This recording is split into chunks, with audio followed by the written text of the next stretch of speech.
The question of why states emerged is a central issue in political theory, anthropology, history, and sociology. Understanding the origins of the state is crucial for grasping the development of human societies, the nature of political authority, and the organization of power. Over time, various theories have been proposed to explain why and how states were created. These theories are often reflective of the broader social, economic, and intellectual contexts in which they were developed. Here, we delve into some of the most prominent theories that attempt to explain the creation of the state. 1. Social contract theory. Overview. Social contract theory is one of the most influential explanations for the origin of the state, particularly in Western political thought. The theory was developed during the Enlightenment, a period characterized by a focus on reason, individualism, and skepticism of traditional authority. Key proponents: Thomas Hobbes, John Locke, Jean-Jacques Rousseau. Main idea. Social contract theory posits that the state arises from a voluntary agreement among individuals. In the absence of a state, what Hobbes called the state of nature, life is chaotic and insecure. Hobbes famously described this condition as one where life is solitary, poor, nasty, brutish, and short. According to Hobbes, people enter into a social contract to escape this state of nature, agreeing to give up some of their freedoms in exchange for the security and order provided by a sovereign authority. In contrast, John Locke's version of the social contract emphasized the protection of natural rights, such as life, liberty, and property. Locke argued that individuals form a state to safeguard these rights and that the legitimacy of the state depends on its ability to fulfill this role. If the state fails to protect these rights, the people have the right to overthrow it. Jean-Jacques Rousseau took a different approach, focusing on the concept of the general will. For Rousseau, the state is created through a collective agreement that reflects the general will of the people, which is distinct from the sum of individual wills. Rousseau's theory laid the groundwork for later democratic and republican ideas. Historical examples. The ideas of social contract theory heavily influenced the founding of modern democratic states, particularly during the American and French revolutions. The United States Constitution, for instance, can be seen as a manifestation of Locke's principles, emphasizing the protection of individual rights and the importance of consent in governance. Critiques. Social contract theory has been criticized for its abstract and hypothetical nature. Critics argue that it oversimplifies the complex and often coercive processes by which states are actually formed. Moreover, the theory assumes a level of equality and rationality among individuals that may not have existed in early human societies. Feminist theorists, such as Carol Pateman, have also critiqued social contract theory for its exclusion of women and its basis in patriarchal assumptions. 2. Evolutionary/developmental theory. Overview. The evolutionary or developmental theory offers a more gradualist view of state formation, suggesting that the state evolved naturally out of pre-existing social structures. Main idea. According to this theory, the state did not emerge suddenly but developed over time as human societies became more complex. Early human communities were organized around family and kinship groups, with leadership typically exercised by the eldest or most respected male members. As these groups grew larger and began to settle in one place, their social and political structures became more elaborate. Over time, these kinship-based groups expanded into tribes and chiefdoms. The increasing complexity of social interactions, resource management, and conflict resolution required more formalized systems of governance. The state, in this view, is the natural outcome of this process, evolving out of the need to manage larger and more diverse populations. Historical examples. The development of states in ancient Mesopotamia, Egypt, and China can be seen as examples of this evolutionary process. In these regions, early forms of political organization, such as chiefdoms, gradually gave way to more centralized and hierarchical states as populations grew and agriculture became more intensive. Critiques. While evolutionary theory provides a plausible explanation for the gradual development of states, it has been critiqued for being overly deterministic. It assumes a linear progression from simple to complex social structures, which may not account for the diversity of pathways to state formation observed in different parts of the world. Additionally, it tends to downplay the role of conflict, coercion, and external factors, such as warfare, in the creation of states. 3. Divine right theory. Overview. The divine right theory is one of the oldest explanations for the origin of the state, particularly in monarchical societies. Main idea. According to the divine right theory, the state is created by divine will, and rulers are appointed by God to govern on his behalf. This theory was often used to legitimize the authority of kings and emperors, who claimed to rule by divine mandate. In this view, the state's authority is absolute and unquestionable, as it is derived from a higher power. The divine right theory was particularly prevalent in medieval Europe, where monarchs claimed to be chosen by God to rule their kingdoms. This belief was reinforced by the close relationship between the church and the state, with religious leaders often playing a key role in the coronation of kings and the legitimization of their rule. Historical examples. The divine right of kings was a central doctrine in the governance of European monarchies such as France, Spain, and England during the Middle Ages and the early modern period. The coronation of Charlemagne as Holy Roman Emperor by the Pope in 800 CE is an example of the intertwining of religious and political authority. Critiques. The divine right theory has been largely discredited in modern political thought, particularly with the rise of secularism and democracy. It is criticized for justifying absolute and often tyrannical rule, as well as for being based on religious dogma rather than empirical evidence. The theory also fails to account for the diversity of political systems that do not involve divine sanction, such as republics and democracies. 4. Force/conquest theory. Overview. The force or conquest theory presents a more cynical view of state formation, suggesting that states are created through violence, coercion, and domination. Main idea. According to this theory, the state emerges when one group of people imposes its will on another, usually through conquest or warfare. The victors establish a state to maintain control over the conquered population and to extract resources, labor, and tribute from them. The state, in this view, is a mechanism of domination, created and maintained by force. This theory emphasizes the role of military power and coercion in the creation of states. It suggests that states are born out of conflict rather than cooperation and that their primary function is to maintain order and prevent rebellion among the subjugated population. Historical examples. The formation of the Roman Empire can be seen as an example of the force theory, where Rome expanded its territory through military conquest and established a centralized state to govern its vast empire. Similarly, the establishment of colonial states by European powers in Africa, Asia, and the Americas involved the subjugation of indigenous populations and the imposition of foreign rule. Critiques. While the force theory highlights the role of violence in state formation, it has been critiqued for being overly reductionist. It tends to overlook the ways in which states may also be formed through negotiation, consensus, and the integration of different groups. Additionally, the theory may not fully explain the long-term stability and legitimacy of states, which often require more than just coercion to maintain. 5. Patriarchal theory. Overview. The patriarchal theory is closely related to the evolutionary theory but emphasizes the role of family and gender relations in the formation of the state. Main idea. According to the patriarchal theory, the state originated from the expansion of the family unit. Early human societies were organized around patriarchal family structures, where the eldest male, patriarch, held authority over the family members. As families grew and merged with other families, the patriarch's authority expanded, eventually leading to the establishment of larger political structures and the state.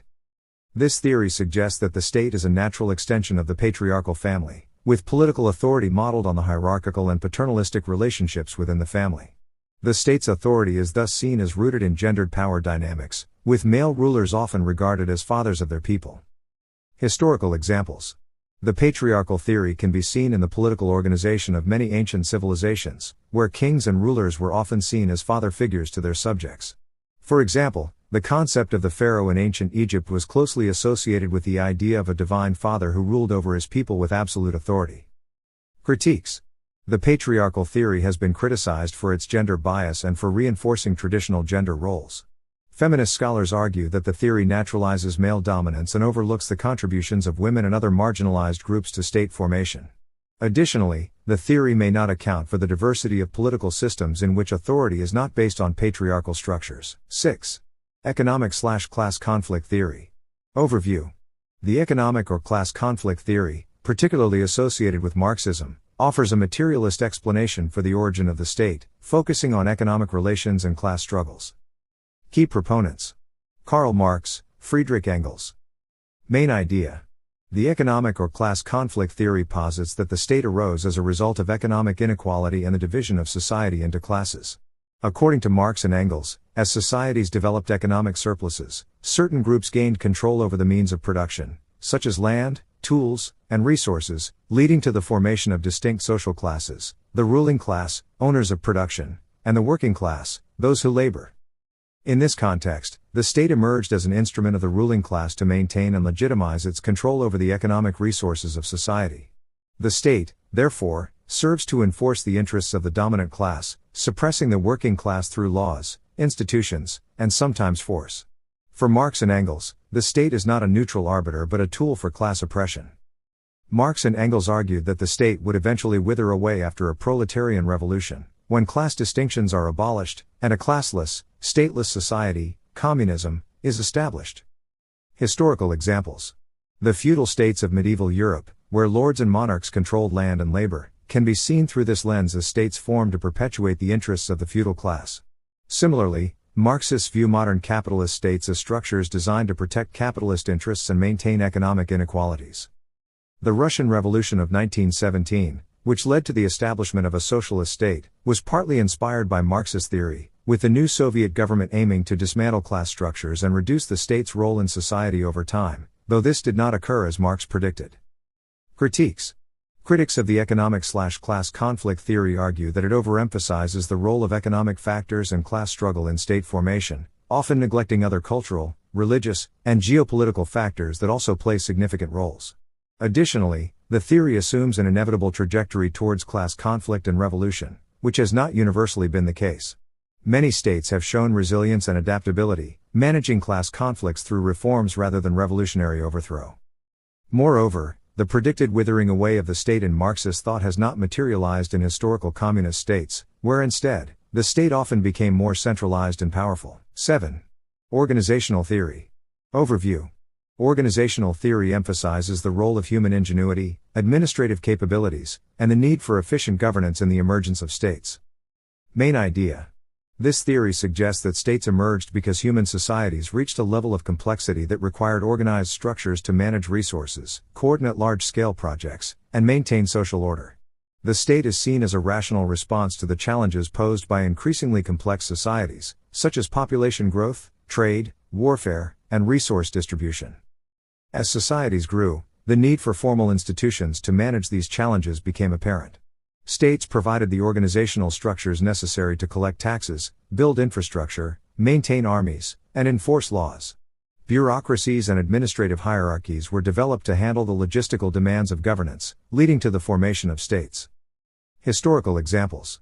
The formation of states in ancient Egypt, Mesopotamia, and the Indus Valley can be seen as examples where the need for organized administration and resource management led to the development of centralized authority. For instance, the construction of large-scale irrigation systems in Mesopotamia required coordinated efforts, which likely contributed to the emergence of state structures. The rise of the modern nation-state in Europe during the early modern period can also be explained through organizational theory, as increasing trade, warfare, and communication required more complex and centralized forms of governance. Critiques. Organizational theory is often critiqued for its functionalist assumptions, which suggest that states naturally emerge to solve problems. Critics argue that this theory underestimates the role of conflict, coercion, and power struggles in the creation of states. It also may overlook the ways in which states can become corrupt, inefficient, or oppressive, failing to serve the needs of their populations. 8. Geopolitical/environmental theories. Overview. Geopolitical and environmental theories focus on the impact of geography and environmental factors on the formation of states. Main idea. These theories suggest that the physical environment plays a crucial role in state formation. Geographic features such as rivers, mountains, and fertile plains can influence the development of states by creating natural boundaries, concentrating populations in certain areas, or providing resources that encourage settlement and economic activity. For example, states may emerge in areas where agriculture is highly productive, necessitating coordinated efforts to manage resources and defend territories. Alternatively, harsh environments might force groups to develop more complex social structures to survive, leading to the formation of states. Geopolitical factors, such as the need to defend against neighboring groups or control trade routes, can also drive state formation. Historical examples. The development of early states and river valleys such as the Nile, Tigris-Euphrates, and Yellow River can be attributed to the fertile land and water resources that supported large agricultural societies. Similarly, the formation of city-states in ancient Greece was influenced by the mountainous terrain, which created isolated regions that developed into independent polities. In modern times, the geopolitical strategies of states have often been influenced by their geographic location, with access to resources, trade routes, and defensible borders shaping the development and stability of states. Critiques. Geopolitical and environmental theories have been criticized for being overly deterministic, suggesting that geography and environment alone dictate the formation of states. Critics argue that these factors interact with cultural, economic, and social forces, and that human agency plays a significant role in shaping the political landscape. Additionally, these theories may not fully account for the diversity of state forms that emerge in similar geographic conditions. Theories about the origin of the state provide valuable insights into the complex processes that have shaped human political organization. Each theory offers a different perspective, highlighting various factors such as social contracts, economic inequality, family structures, coercion, organizational needs, and environmental conditions. While no single theory can fully explain the diverse ways in which states have formed throughout history, together, they offer a comprehensive understanding of the multifaceted nature of state creation. These theories also underscore the importance of context, showing that the emergence of states is influenced by a combination of internal dynamics and external pressures. Moreover, these theories have practical implications for how we understand modern states and governance. They remind us that states are not static entities but are continuously shaped by social, economic, and political forces. As such, the study of state formation is not only a matter of historical interest but also a crucial component of understanding contemporary global politics. In sum, the origin of the state is a topic that invites continued exploration and debate, as it touches on fundamental questions about power, authority, and human society. Whether viewed through the lens of social contracts, class struggles, organizational efficiency, or geographic determinism, the state remains a central institution in human history, reflecting the complex and evolving nature of human civilization.